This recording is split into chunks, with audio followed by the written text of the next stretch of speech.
one time na nangyari, ay, niyaan talaga yan. Umalis, kinuha yung bag niya. Tapos, pumunta, umalis. Hindi ko talaga sinundan. Sabi, parang, tingin ko nga kung ano yung magiging, gabi na rin yun. Siguro mga 10:30 or 11 p.m. niyaan. Siyempre ako, pag may problema kami, kausap ko ate ko.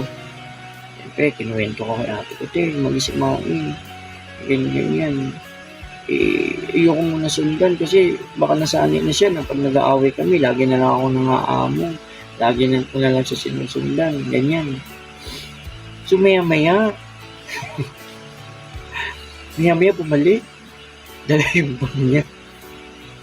Tingin ka akin. Kasi nung time na yung kausap ko si ate, ang sabi niya sa akin, sino na naman yung kausap mo?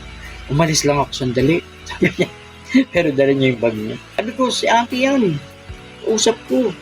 Ang ginawa niya, kinuha niya yung cellphone ko. Tinignan niya yung messenger. Akala ko okay na ha. Nung nag-usap na sila ni ate, akala ko na-enlight na siya. Yung pala, kaya siya na nahimik. Tinitignan niya yung messenger ko. Yung mga nag-chat. Patunayan, wala na nga akong ka-chat eh. Siya na lang. Yung dumaan po yung isang malaking pagsubok sa aming dalawa is nung nagkasakit po talaga si mami. Laughing myself to sleep.